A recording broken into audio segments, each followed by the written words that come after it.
अस्सलाम वालेकुम नाज़रीन, मां आहियां शुएब अली उमरानी ऐं तव्हां ॾिसी रहिया आहियो BR time news.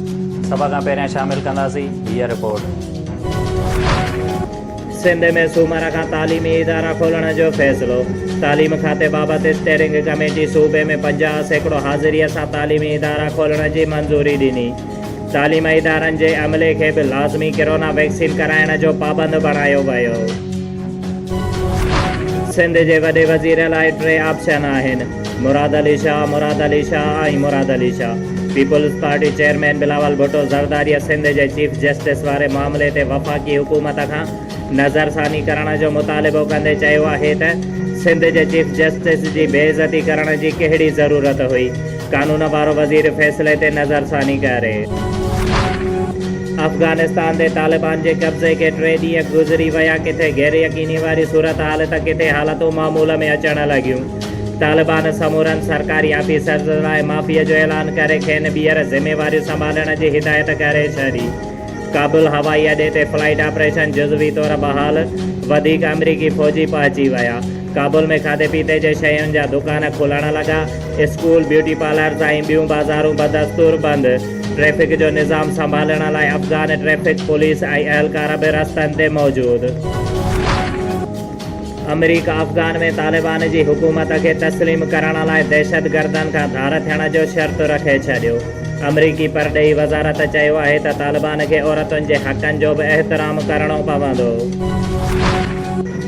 Peoples Party chairman हुकूमत खां अफ़गानिस्तान पॉलिसी वाज़िह करण ऐं पार्लियामेंट खे एतमाद में वठण जो मुतालिबो करे छॾियो। बिलावल भुट्टो ज़रदारीअ चयो आहे त अफ़गानिस्तान में अमन क़ाइमु न थियो त मुहाजिर पाकिस्तान अची सघनि था। अफ़गान हालतुनि जे असर खां पाकिस्तान बचाइण लाइ हुकूमत क़दम खणे।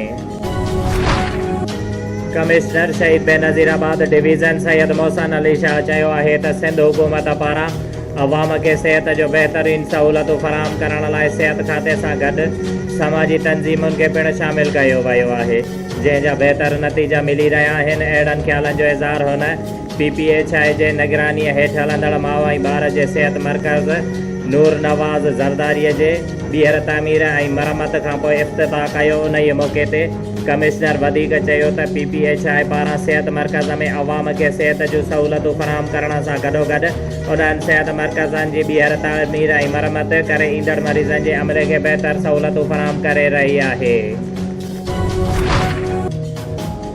नवाब शाह प्रेस क्लब जे मेंबर ऐं सीनियर सहाफ़ी बख्श अली जमालीअ जो मासात मीर मोहम्मद जमाली हैदराबाद जे हिकु ख़ानगी अस्पताल में कुझु अरसो बीमार रहण सबबि वफ़ात करे वियो, जंहिंजो मड़ बांदी भरिसां ॻोठ संदसि मुरीद ख़ान जमालीअ में आंदो वियो, जॾहिं त मरहूम जो मड़ जनाज़े निमाज़ बैदि मिटीअ मां हवाले कयो वियो। शिया उलमा काउंसिल पाकिस्तान डिज़ाइन शहीद बेनज़ीराबाद जे सदर ज़वार मोहम्मद हुसैन चांडियो जे भाउ मोहम्मद हाशिम चांडियो जी तबियत ओचितो ख़राब थी पई, जंहिंखे PMU अस्पताल नवाब शाह मेडिकल वार्ड में दाख़िल कयो वियो, जिते संदसि इलाज लाइ को बि डॉक्टर ड्यूटीअ ते मौजूदु न हो, जंहिं ख़िलाफ़ डिवीज़नल सदर ज़वार मोहम्मद हुसैन चांडियो जी अॻुवाणीअ में PMU अस्पताल जे मेडिकल जे ॿाहिरां एहतिजाजी मुज़ाहिरो कयो वियो, जिते ज़वार मोहम्मद हुसैन चांडियो मीडिया सां ॻाल्हाईंदे चयो त अॻूणे सदर पाकिस्तान आसिफ अली ज़रदारीअ जे अबाणे शहर नवाब शाह जी सरकारी अस्पताल जे सालाना करोड़े रुपया बजट आहे, लेकिन अवाम खे 1 रुपये जो बि फ़ाइदो नथो ॾिनो वञे। ए सेक्शन थाणे जे हद DHO ऑफिस भरिसां हिकु ख़ानगी बंगले जे मालिक तां अॻूणे DSP एजाज़ तरीन ऐं ज़मींदार अली मोहम्मद उन्नड़ जे विच में छिकताण कंहिं बि वक़्तु जानी नुक़सान थियण जो अंदेशो पैदा थी सघे थो। उन सिलसिले में बंगले जे दावेदार अली मोहम्मद उन्नड़ नवाब शाह प्रेस क्लब में एहतिजाज कंदे चयो त बंगलो मुंहिंजे ज़ाती मिल्कियत आहे ऐं मुंहिंजे घरवारी ॿार ऐं ॿियूं औरतूं बंगले में वेठियूं हुयूं त अॻूणो DSP एजाज़ तरीन हथियारबंद साण करे बंगले जे अंदरि ऐं ॿाहिरि हथियारबंद वेहारे मुंहिंजी ज़ाल धीउ पुटनि ऐं 2 औरतुनि खे 24 कलाकनि खां क़ैद कयो आहे, जंहिंजे करे मुंहिंजे ख़ानदान खे खाधो न मिलण करे सख़्तु परेशान आहियूं। नवाब शाह पुलिस असांजी मदद करण लाइ तयारु न आहे। ख़दशो आहे त मुंहिंजे ख़ानदान खे को नुक़सानु न पहुचियो हुजे। गुज़िरियल ॾींहुं राति जे वक़्तु कराचीअ मां जिसाफ़ आज़ाद नवाब शाह जे कारकुन ज़ाकिर सैतो जे ज़बरी तौरु खंबे गुम करण वारे अमल ख़िलाफ़ जिसाफ़ नवाब शाह पारां अॼु ॿिए ॾींहुं बि जिस्कम सीनियर अॻवान सरफराज़ मेमण काशिफ लाको अली रज़ा ख़ासकेली मुनीर अबड़ो सैयद नासर शाह संदस भाइर एडवोकेट साबिर सैतो जिसाब कायदे अवाम यूनिवर्सिटी अगवान असद गबोल राजा सैतो हनान अबासी फरहान कोसो ऐं ॿियनि जी अॻुवाणीअ में नवाब शाह प्रेस क्लब ॿाहिरां एहतजाजी मुज़ाहिरो। हक़ानी कॉलोनी नवाब शाह जे रहवासियुनि बिरोही बिरादरीअ जे मर्दनि ऐं औरतुनि पारां गुज़िरियल 10 ॾींहंनि खां गुम थियल अलाह वसायो वलद मोहम्मद दाद बिरोहीअ जी ॻोल्हा में मदद लाइ अपील कंदे चयो आहे त असांजो 22 सालनि जो अलाह वसायो जंहिंजो दिमाग़ी तवाज़ुन ठीकु न आहे उहो गुज़िरियल 10 ॾींहंनि खां गुम आहे, जंहिंजे करे समूरा घर जा भाती परेशान आहियूं। काफ़ी ॻोल्हा कई आहे पर मिली नाहे सघियो। हुननि चयो त जंहिंखे बि अलाह वसायो बिरोही किथे बि मिले त उनजो इतलाह असांखे ॾिनो वञे त संदसि वॾी महिरबानी थींदी। मोरो भरिसां ॻोठ अलहदाद आलमाणीअ में 3 ॾींहं अॻु ख़ुदकुशी कंदड़ नारी मारिया ज़ाल सलीम आलमाणीअ जो क़त्ल केस नारीअ जी माउ मुनीरा जी फरियाद ते नौजवान जतोई थाणे ते फ़ौत थियल मारिया जे मुड़ुसु सलीम आलमाणी ऐं संदसि ॾेर जावेद आलमाणी ख़िलाफ़ क़त्ल जो केस दर्ज कयो वियो।